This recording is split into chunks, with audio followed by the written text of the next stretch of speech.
Shalom bien-aimés dans le Seigneur, nous bénissons le Seigneur pour sa grâce. Encore une fois de plus, nous voici encore devant vos écrans. Je suis Persévérant Mopolo, votre humble serviteur, enfant de Dieu. Et je bénis le Seigneur pour la grâce qu'il nous fait d'avoir ce privilège, ce désir ardent euh, qui ne dépend pas d'un titre qui nous a été accordé, qui est attaché à nous, mais en tant qu'enfant de Dieu, de pouvoir avoir cet amour, de pouvoir propager l'amour de Christ au travers des Saintes Écritures. Et ceci est très important et nous sommes demandés de le faire à tous ceux-là qui ont reçu Jésus-Christ. Ils sont appelés à propager la bonne nouvelle de leur Père qui est dans les cieux.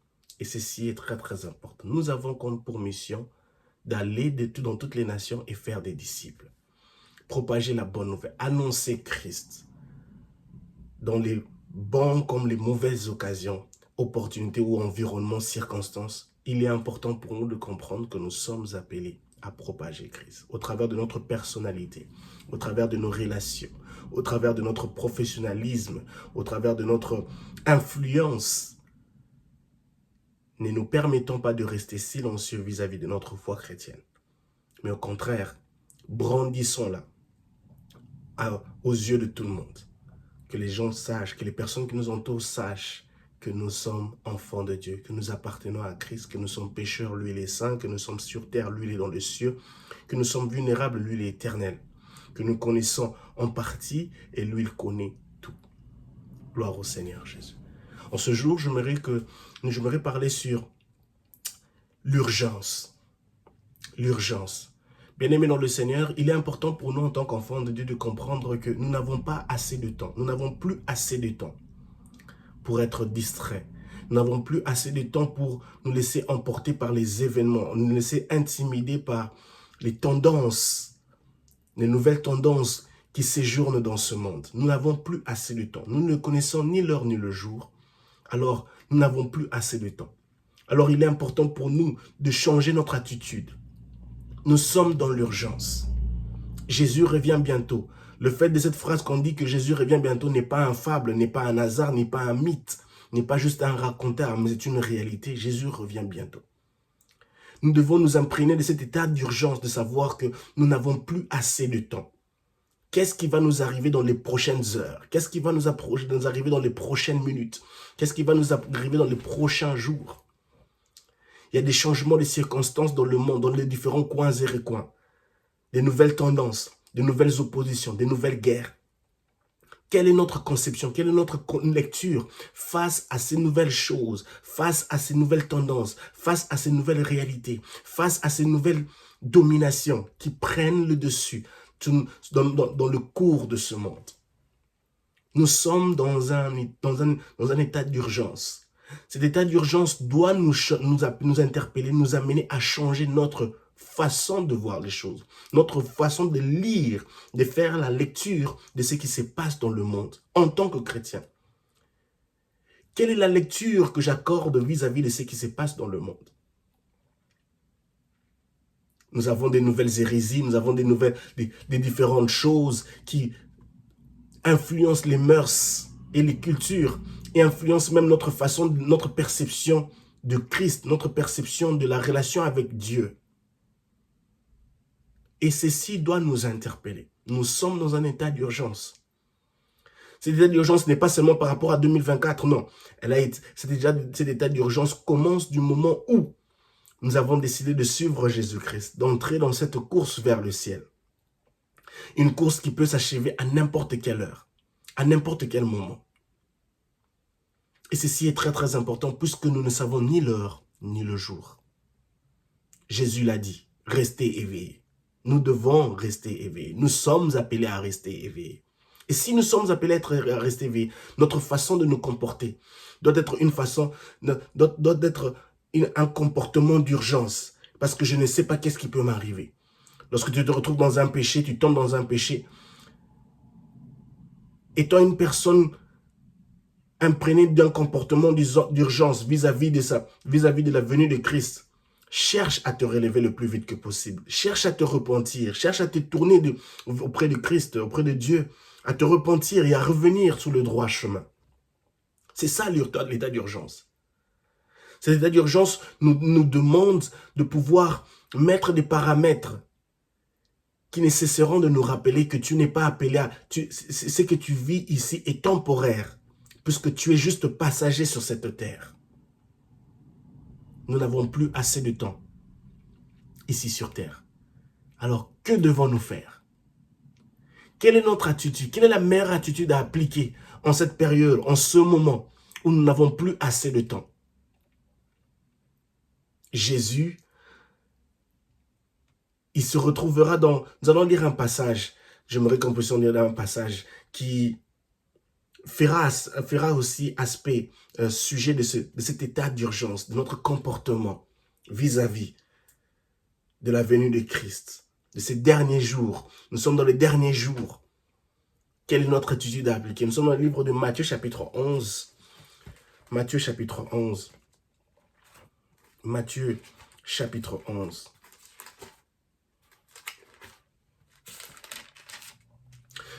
Nous allons lire à partir du verset 20. La Bible dit ceci. Alors Jésus adressa des sévères reproches aux villes où il avait fait la plupart de ses miracles.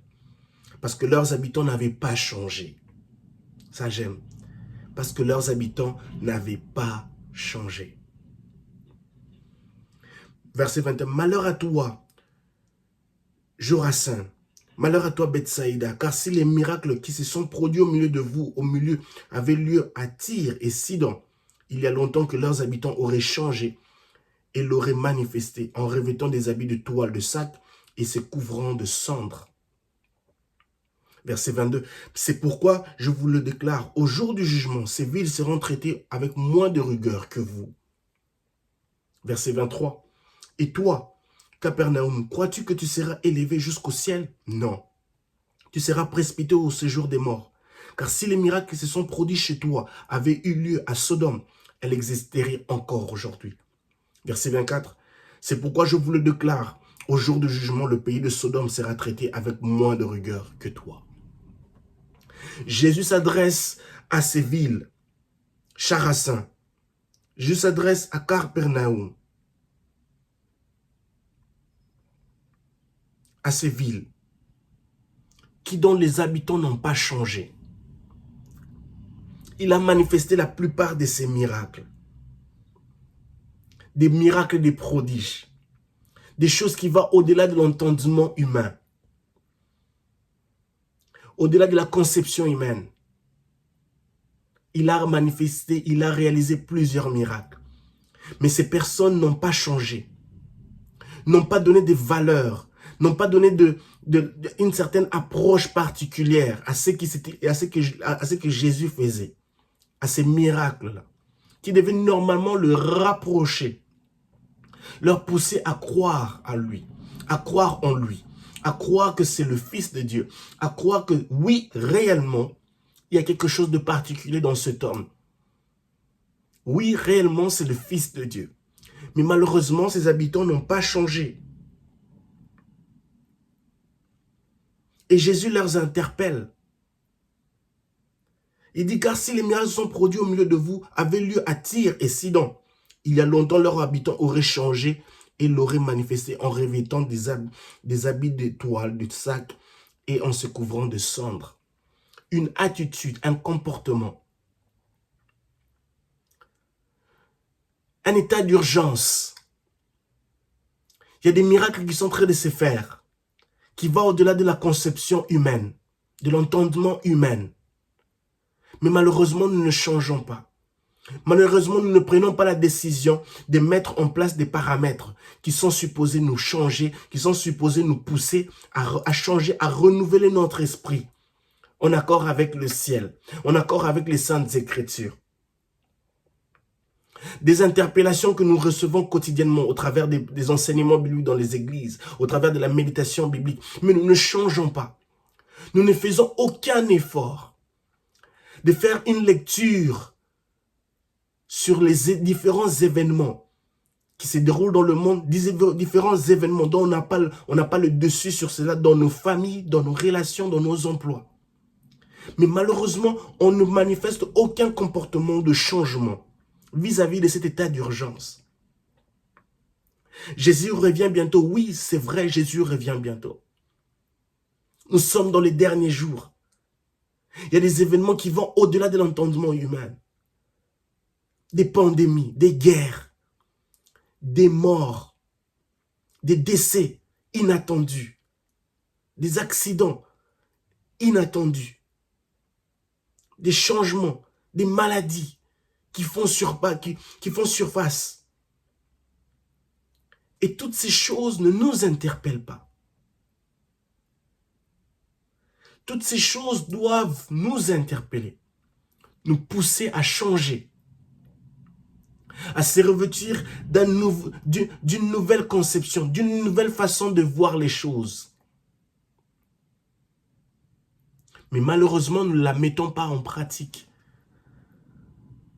Malheureusement, nous pensons que le temps est en notre faveur. Malheureusement, nous pensons que nous avons assez de temps. Malheureusement, nous n'avons pas assez de temps. D'ailleurs, ce temps-là, il nous est même privé parce que nous ne savons pas combien de temps il nous reste.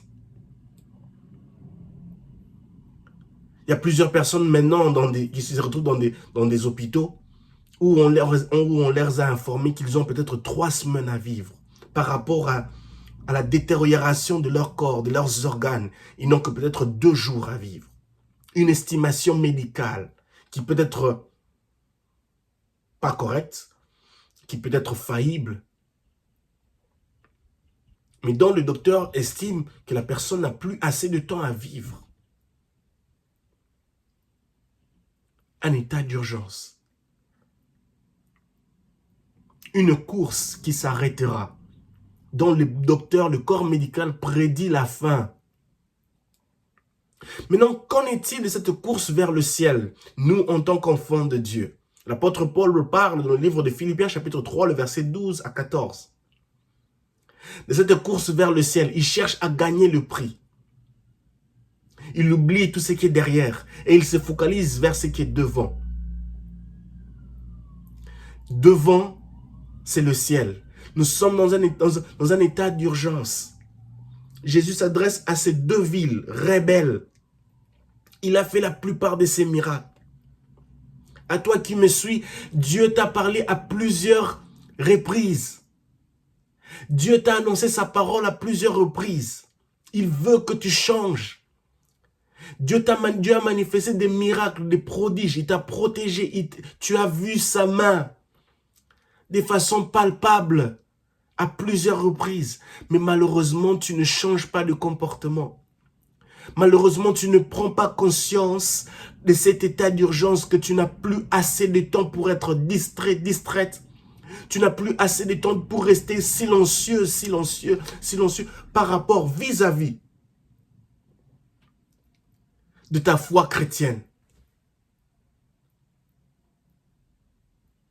Jésus revient bientôt n'est pas un slogan, c'est une réalité. Jésus revient bientôt, il revient bientôt.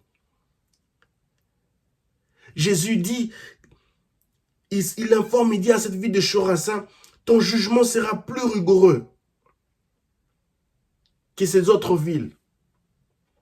Il dit la même chose à Capernaum, ton jugement sera plus rigoureux.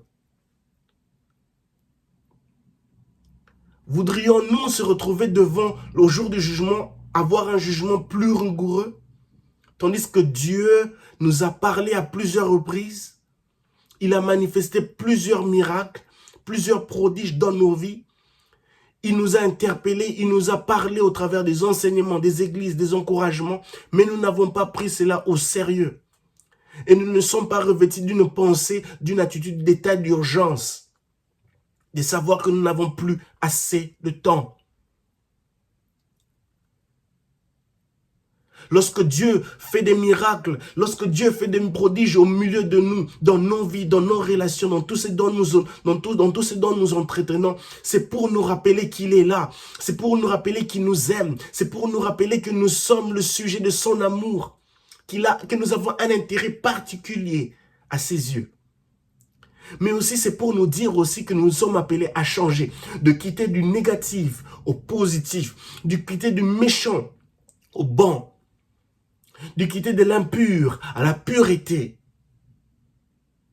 Et c'est ce qu'il le dit ici dans le livre. Nous avons le livre de Actes chapitre 3, le verset 19 à 20. Il dit, détournez-vous de ces choses-là. Repentez-vous afin d'entrer dans le repos de Dieu. Le repos de Dieu qui est synonyme de bénédiction. Le repos de Dieu qui est synonyme du ciel. Lorsque nous nous détournons de ces choses, lorsque nous voyons ces miracles, ces prodiges qu'il fait, celle-ci doit nous interpeller à changer, à nous détourner de nos mauvaises voies et à nous tourner vers Dieu. Ne soyons pas comme par Capernaum. Ne soyons pas comme Chorazin ou Chorazin. Ne soyons pas comme ces deux villes rebelles. Nous n'avons plus assez de temps. Réveillons-nous, bien-aimés dans le Seigneur. Jusqu'à quand allons-nous continuer à sombrer dans le conformisme, à sombrer dans la naïveté, où nous croyons que nous avons assez de temps, qu'il nous reste encore beaucoup de temps. Laissez-moi vous dire, il ne nous reste plus assez de temps. Jésus revient bientôt. Les événements, les tendances, le conformisme, toutes ces choses, les changements des circonstances, une lecture de tous ces événements dans le monde nous montre que nous n'avons plus assez de temps. Réchauffement climatique à gauche, pandémie à droite, guerre à gauche, problèmes financiers à droite, tant de choses, tant d'événements qui sont une interpellation pour nous de prendre notre vie chrétienne au sérieux. Qu'il y a une course à achever. Qu'il y a une course à achever. Une course qui n'est pas contre les individus. C'est une course contre la montre. Et c'est un temps qui a été fixé par le ciel et non par nous. Et malheureusement, ce temps est un mystère parce qu'on ne connaît pas ni le temps, on ne connaît pas ni le jour, ni l'heure. Ce temps-là est un mystère caché. Et cela doit nous interpeller, le fait que nous faisons cette course contre le temps, contre la montre. Et ce temps est un mystère caché. Ceci doit être un état d'urgence pour nous, de se dire, je ne sais pas combien de temps il me reste. Laisse-moi courir vers le ciel avec empressement. Ma course vers le ciel doit être une course avec empressement. Où Jésus, où Dieu me parle, où il fait des prodiges, parce que son amour, parce qu'il m'aime tellement. Mais cela aussi doit aussi m'interpeller à regarder ma marche quotidienne. Ma marche avec lui de façon quotidienne est-elle bonne? À toujours me rassurer que je me repens, à toujours me rassurer que je veille, que je fais un check-up, que je fais une introspection vis-à-vis de ma marche avec le Seigneur. Il dit à Jérémie chapitre 25, le verset 5. Le livre de Jérémie, Jérémie chapitre 25, le verset 5. Lisons avec moi. Jérémie chapitre 25, le verset 5. Il dit ceci à Jérémie. Il vous disait que chacun de vous abandonne sa mauvaise conduite et ses actes mauvais. Alors vous demeurerez dans le pays que l'Éternel vous a donné, vous a donné à vos ancêtres, à vous, depuis toujours et pour toujours. Détournez-vous de vos mauvaises conduites. Abandonnez vos mauvaises conduites et vos actes mauvais. Il veut que nous puissions nous détourner de nos mauvaises conduites, de ces mauvaises choses. Car il revient bientôt, afin que nous puissions demeurer dans le pays que l'Éternel vous a donné. Il y a une promesse, le ciel. Mais pour que nous puissions entrer dans ce ciel, nous avons besoin de dire oui à Christ. Et du moment où nous décidons de dire oui à Christ, cette course commence. Et cette course peut s'arrêter à n'importe quelle heure, à n'importe quel moment. Une course vers le ciel, un état d'urgence. Je ne sais pas combien de temps il me reste. Mais il est temps que je puisse revenir à Christ. Il est temps que je puisse mettre de l'ordre. Il est temps que je puisse abandonner mes mauvaises voies et suivre Christ et dire oui à Jésus-Christ et non au monde. Un état d'urgence. Jésus s'est adressé à ces deux villes. Ceci est très très important. Les miracles que Jésus parle dans le livre de Matthieu chapitre 11, le verset 20 à 24, ça peut s'appliquer dans tous les domaines de la vie et sur plusieurs aspects. Mais cela doit nous interpeller, nous rappeler quelque chose, que Jésus revient bientôt et il veut que nous changions. Il veut que nous changions notre façon de voir les choses, notre façon de faire les choses, que nous nous repentions afin que nous puissions entrer dans le repos de Dieu.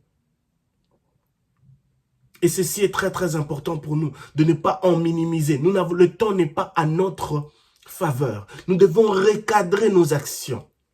Bien-aimés dans le Seigneur, il est important pour nous de recadrer nos actions, nos pensées, notre vision par rapport à cette course vers le ciel. Quand tu sais que tu cours vers le ciel, que tu es en train de courir vers cette promesse éternelle, vers cette maison qui est dans le ciel. L'apôtre Paul en parle dans le livre de 2 Corinthiens chapitre 5, qui dit que nous sommes ici sur terre et c'est une tente terrestre. Elle est temporaire. Et Christ est là, il est en train de construire, il est en train de préparer une place pour nous. C'est là notre destination finale. Et l'apôtre Paul dit, j'oublie tout ce qui est derrière moi et je cours vers le but. Le but dont il en parle, c'est le ciel. Il dit à Timothée, j'ai combattu le bon combat de la foi. J'en suis arrivé à la fin.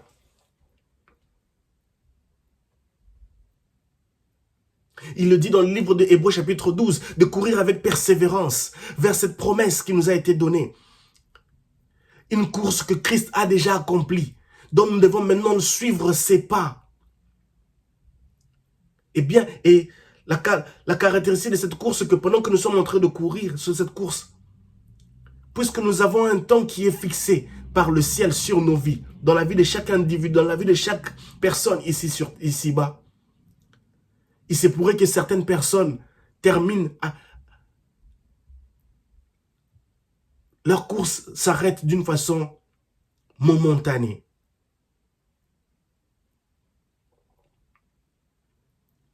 Et puisque la course s'arrête, ça s'arrête là où on voit, on a du mal, on se pose la question, pourquoi, qu'est-ce qui s'est passé, pourquoi cette personne est morte? Nous avions eu un grand attachement avec cette personne, elle était chère pour nous. Oui, c'est vrai. La volonté de Dieu est suprême.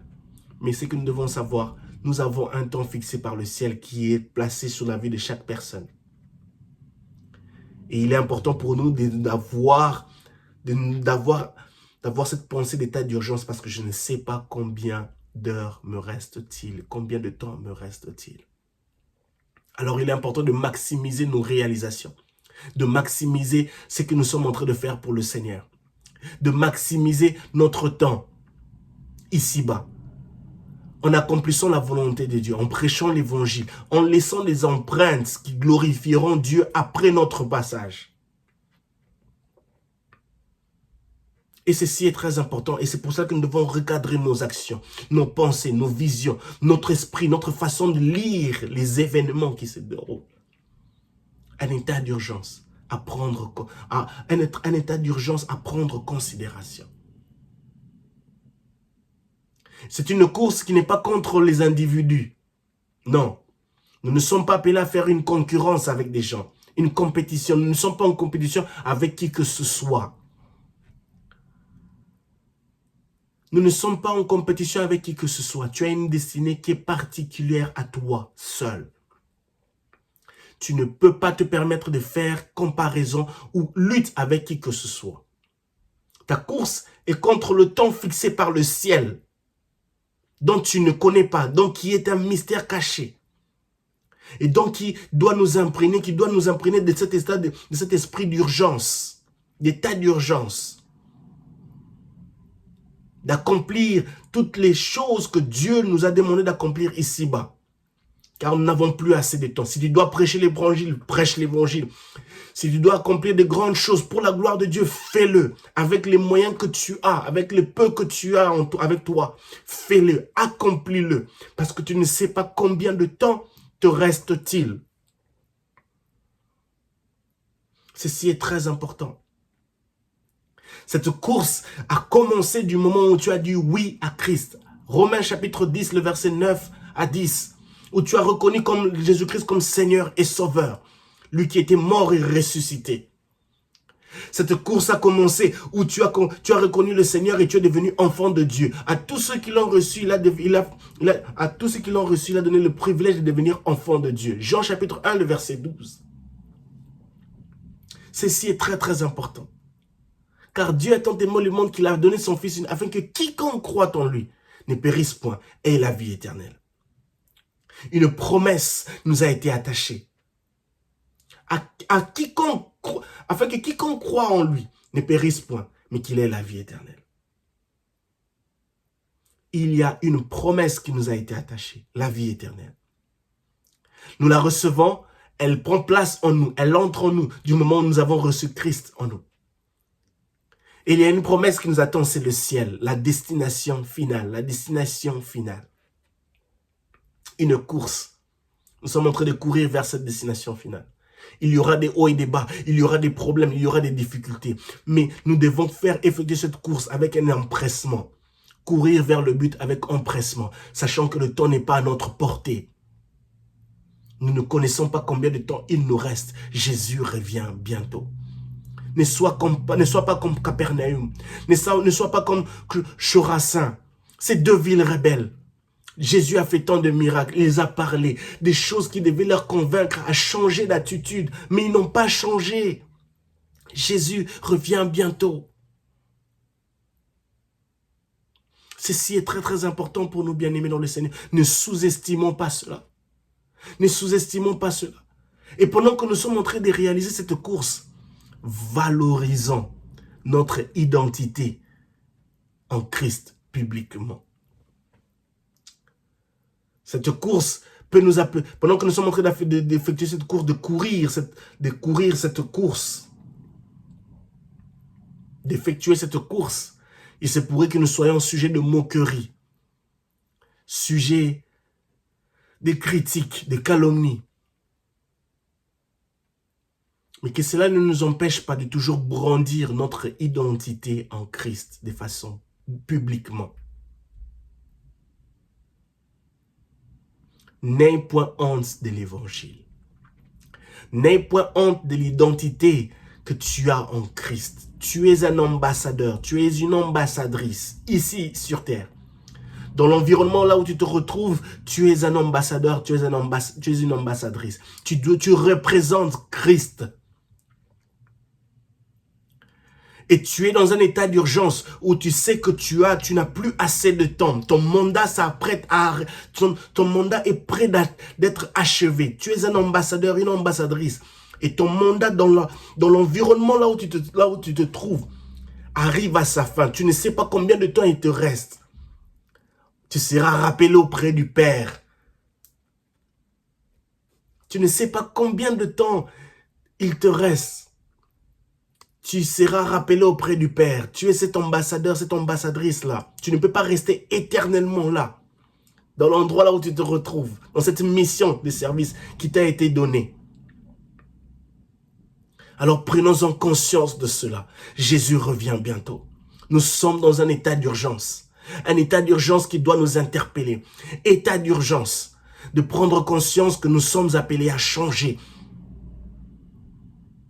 Nous sommes appelés à maximiser nos efforts, notre travail, notre empressement pour l'œuvre de Dieu, à évangéliser, à servir Dieu, à encourager les gens, à prier pour des gens, à apporter la bonne nouvelle de Christ, à guérir les malades, à ressusciter les morts, à accomplir la volonté de Dieu ici-bas, pendant que nous sommes encore en bonne santé. Nous ne connaissons ni l'heure ni le jour. Et oui, nous ne connaissons ni l'heure ni le jour. C'est pour cela que nous devons être de ceux-là qui n'ont point honte de l'évangile. Jésus dit dans le livre de Matthieu chapitre 10, le verset 32, la Bible dit ceci, c'est pourquoi c'est lui qui se déclarera pour moi devant les hommes. Bien-aimés dans le Seigneur, cet état d'urgence, cet état d'esprit d'urgence de savoir que Jésus revient bientôt, que je dois maximiser mon temps pour accomplir la volonté de Christ pendant que je suis ici-bas, pendant que je suis en train d'effectuer cette course, doit nous pousser à ne point avoir honte de l'évangile de Christ, à déclarer Jésus devant des hommes, des personnes des personnes qui nous entourent, soit élevées dans la société ou même qui sont même pas peut-être élevées, toutes ces personnes, toutes les tendances, de les déclarer Jésus devant ces hommes. Et Jésus dit, je me déclarerai moi aussi pour lui devant mon Père céleste. Oui, ceci est très très important. Ne restons pas silencieux. Nous n'avons plus assez de temps pour rester silencieux vis-à-vis de notre foi chrétienne. Nous devons annoncer Jésus. Il revient bientôt. C'est un acte gagnant. Ce n'est pas un acte perdant. Car il y a une récompense qui ne pourra jamais être estimée, déterminée par les critères et la sagesse de ce monde, des hommes. Alors je nous encourage, bien-aimés dans le Seigneur. Parlons du Christ et n'ayons point honte de lui. Nous sommes dans un état d'urgence. Il ne nous reste plus assez de temps. Les miracles et les prodiges que nous voyons tout autour de nous, que Dieu manifeste, les bontés qui ne cessent de révéler, ce n'est que son amour pour nous. Mais que cela ne nous puisse pas nous plonger dans la naïveté que nous avons assez de temps. Non, Dieu use simplement de patience vis-à-vis de notre personne. Cette course peut s'arrêter à n'importe quel temps, à n'importe quel moment. Alors que cette course ne nous puisse pas, que l'arrêt de cette course ne soit pas une surprise, où nous plongerons dans le regret, oh si je savais. Non, le moment c'est maintenant. Maximise ton temps, utilise bien ton temps, investis dans ce temps pour la gloire de Dieu, dans ton travail, dans tes relations, dans ta famille, dans ton emploi, dans la vie de ton épouse, de ton mari.